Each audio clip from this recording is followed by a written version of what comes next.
Hello বন্ধুরা, তোমরা সবাই কেমন আছো? আশা করি তোমরা সবাই ভালোই আছো। আজ ছিল আমার মেয়ের অন্নপ্রাশন, তাই সকাল সকাল রেডি হয়ে ঠাকুরের মন্দিরে তাকে নিয়ে গেলাম মুখে প্রসাদ দেওয়াতে। সেদিন খুব গরম ছিল, তবে মন্দিরে পৌঁছে খুব ভালো লাগলো। ভেতরটা খুব ঠান্ডা ছিল, তাই তার সাথে সাথে কিছু ফটোশ্যুটও আমি করে ফেললাম। মন্দিরটি দেখতে খুবই সুন্দর। এটি আমাদের এলাকাতেই রাজারহাটের বিখ্যাত নামকরা এক কালী মন্দির, খুবই জাগ্রত। আমি এখানে আমার মেয়েকে প্রসাদ দিতে আনলাম। এই যে এখন আমি যাচ্ছি মেয়ের নামে পুজো দিতে। মেয়ে এখন সবে 6 মাস ক্রস করে 7 মাসে পড়েছে, আর আমাদের নিয়মই হচ্ছে মেয়েদের মুখে ভাত হয় 5 মাস না হয় 7 মাস। দিদি ভাইয়া দাদা ভাইয়ের সাথে আনন্দ করে মন্দিরে ঘুরে বেড়াচ্ছে, দেখো, আর হাত খাচ্ছে। ওর হ্যাবিটই এটা, হাত খাওয়া। ওই যে আমার ছোট্ট সোনা দিদি ভাই আর দাদা ভাইয়ের সাথে, তারপর আমার কোলেও কিন্তু এসেছে। ওই যে আমার ছোট্ট সোনা আমার সাথেও ঘুরে বেড়াচ্ছে মন্দিরে মন্দিরে। মুখে প্রসাদ দেওয়ার সময় নাকি মা বাবাকে দেখতে নেই, তাই দেখো না, লাল ছেলে পরিয়ে দিয়েছিলাম, সেই লাল ছেলেটার কালারটা ওর মুখেই লেগে গেছে। তারপর বাড়িতে চলে এসেছি, এত গরম লেগেছে ওর জামা কাপড় খুলে দিয়েছি। তারপর বাড়িতে এক এক করে সবাই এসে পৌঁছাচ্ছে, আমার দাদা, আমার মা, দিদা, আরো সবাই এসেছে। খুব মজা হয়েছে, আর আমি সেই সাথে একটা ছোট করে ভিডিও ক্লিপিং গুলো নিয়ে রাখছি।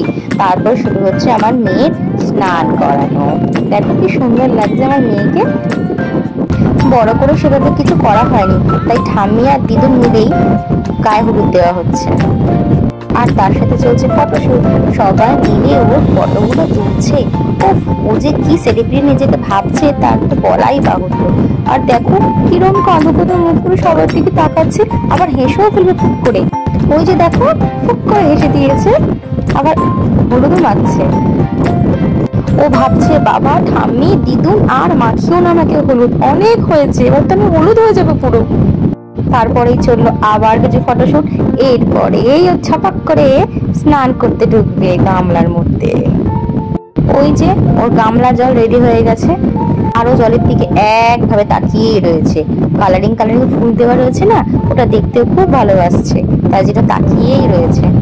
ও তো ঠান্ডা জলে স্নান করতে ভীষণ ভয় পায়, তাই জন্য আমি সবসময় উষ্ণ গরম জলে ওকে স্নান করাই। আর বাচ্চাদেরকে সবসময় উষ্ণ গরম জলে একটু স্নান করানো ভালো। দেখো ও কেমন হেসে হেসে ফটোশুটের পোজ দিচ্ছে, আর আমার সাথে কি যেন একটা কথা বলছে। ভাবছে বেলা বেড়েই যাচ্ছে, এরা কেন আমাকে স্নানটা করাচ্ছে না। এই তো আমার স্নানের জল রেডি, এইবারে ছাপাং করে আমি স্নান করতে যোগ্য। প্রথমেই ও একটু ভেবা চাকা খেয়ে গেছে, সেই জন্য তাড়াতাড়ি আমার দিকে তাকিয়ে দিয়েছে। ভাবছে এটা হচ্ছে এটা কি, এতজন সবাই আমাকে স্নান করাচ্ছে। আমি তো এতদিন একা একা মাম্মার সাথে শুধু স্নান করতাম, এখন সবাই মিলে আমার গায়ে জল ঢেলে দিচ্ছে। বাবা, কি হচ্ছে সব। ও যে কি আনন্দ করে স্নানটা করছিল বলাই যায় না, সেটা আপনারা সবাই দেখতেই পাচ্ছেন। শুধু লাফাচ্ছে, লাফিয়ে লাফিয়ে স্নান করছে, আবার মাঝে মাঝে জলও খেয়ে নেয়। সুন্দর সুন্দর কিছু ফটো এই ফাঁকে তোলা হয়ে গেল। দেখুন কত সুন্দর সুন্দর পোজ দিয়েছে। একা একা কি সুন্দর গামলার মধ্যে বসে আছে, কি সুন্দর দেখতে লাগছে। ফুলগুলোকে ঘাঁটছে, নাড়ছে, আবার খেয়েও ফেলতে চাইছিল। ভাগ্যিস আমরা ধরে ফেলেছিলাম, নাহলে তো খেয়েই নিত। ওর দাদা ভাই বললো আমিও একটুখানি বনুকে স্নান করাবো, তাই দাদা ভাইও কিন্তু পিছিয়ে থাকলো না, ও স্নান করালো। এরপরে দেখুন, এটা হলো আমার মেয়ের অন্নপ্রাশনের ড্রেস, যেটা আমি ওর জন্য ডিজাইন করেছি। তারপর আমি আমার মেয়েকে রেডি করে দিলাম সুন্দর করে। ঠাম্মির কোলে বসে সবাইকে কি সুন্দর এদিক ওদিক থেকে দেখছি, দেখুন। এরপরেই শুরু হবে ওর মামা ভাত খাওয়া। মামাও কিন্তু রেডি হয়ে গেছে। এরপর আমি ওর সুন্দর করে দুটো পা আলতা দিয়ে রাঙিয়ে দিয়েছি। কেমন লাগছে বন্ধুটা অবশ্যই বলবেন কিন্তু। খাবার টাবার সব রেডি হয়ে গেছে, এখন শুধু খাবার পালা। একেতে ছিল গরম, তার উপরে ফুলের গয়না করেছে, তাই ও খুব আনকমফোর্টেবল ফিল করছিল। সেই জন্য আমি ওকে নিয়ে একটু এদিক ওদিক ঘোরাচ্ছিলাম, আর কান্নাও করছিল। অন্নপ্রাশনের সময় নাকি সব বাচ্চা খুব কাঁদে, আর আমার মেয়েও কিন্তু খুব কেঁদেছে। ওই যে মামার কোলে বসে গেছে, মামার কোলে বসে বসেই কান্না শুরু করে দিয়েছে।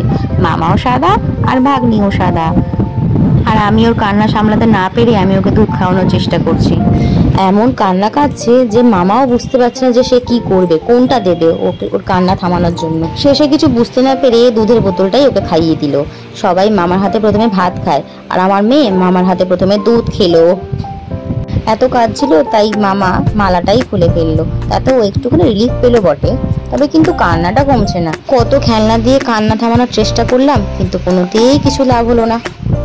সে কিন্তু কেঁদেই যাচ্ছে। তারপর মামা ওর মুখে মহাপ্রভুর ভোগটা খাইয়ে দিল। এই যে তারপরেই সেই মামার হাতে প্রথম দুধ খাওয়া, ভাত খাওয়া নয় কিন্তু দুধ খাওয়া। দুধ খাওয়ার পরেই ও একটু শান্ত হলো। তোমাদের বাচ্চারাও কি এভাবেই এতটা কেঁদেছিল? আমার ঠিক জানা নেই, তবে আমার মেয়ে মনে একটু বেশিই কাঁদছে, তাই না? শান্ত হওয়ার পরেই মামা চেষ্টা করলো তাকে প্রথম মুখে ভাত দেবার।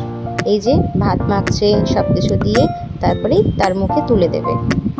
কিন্তু যেই ভাবলো সবাই শান্ত হয়ে গেছে, অমনি আবার আমার মেয়ে কাঁদতে শুরু করে দিল, আবার চিৎকার করতে শুরু করে দিল। মামাও বুঝতে পারছিল না যে কি করব, আমি কিভাবে একে ভাত খাওয়াবো। লাস্টে চেষ্টা করে করে তার মুখে ভাতটা তুলে দিলই। প্রথম ভাত খাওয়া, অন্যরকম টেস্ট, কেমন মুখটা করে আছে দেখুন। আবার কাঁদতে শুরু করে দিল। সেদিন কিন্তু সত্যি খুব গরম ছিল, একেতে গরম আবার প্রথম মুখে ভাত, দুটোতেই সে একদম অস্থির হয়ে উঠেছিল। আবার চুপচুপ করে খেয়েও নিচ্ছে, আবার তাকাচ্ছে ভাতটা কি কি দিয়ে মাখা হচ্ছে, ঠিকঠাক ভাবে খাওয়াতে পারছে তো আমাকে নাকি। ভাত খাওয়ার আগে কিন্তু সে কেঁদেছিল, ভাতটা খাওয়ার হয়ে যাওয়ার পর কিন্তু সে আর কাঁদেনি। দেখুন কি সুন্দর করে খেয়ে নিচ্ছে। নতুন নতুন সবকিছু টেস্ট বুঝতে পারছে তো, সেই জন্যই ও ভালো লাগছিল ওর খেতে। ভাত খাওয়ার সময় ওর রাঙানো দুটো পা মাটির মধ্যে কি সুন্দরভাবে পড়েছিল, আমার এই দৃশ্যটা দেখতে খুব ভালো লেগেছিল। আপনাদের কেমন লাগছে বলবেন কিন্তু। ভাগ্নিকে তো খাইয়ে দিল, এবার মামার পালা, মামাও তো খাবে নাকি। তাই জন্য মামাকেও সাজিয়ে দেওয়া হয়েছিল ভাগ্নির মতন সুন্দর করে। খাওয়ার পরে সবার একটু আদর খাওয়া, আশীর্বাদ দেওয়া নিয়েই এই পর্বটা শেষ হয়ে গেল। তারপর সন্ধ্যাবেলা একটি ছোট্ট কেক নিয়ে এসে সবার সাথে সেলিব্রেট করা হলো। ভিডিওটি আপনাদের কেমন লাগলো? আশা করি ভালো লাগলে অবশ্যই লাইক করবেন। ওকে, দেখা হবে আপনাদের সাথে নেক্সট কোনো একটা ভিডিও নিয়ে। ততক্ষণে টাটা, বাই বাই।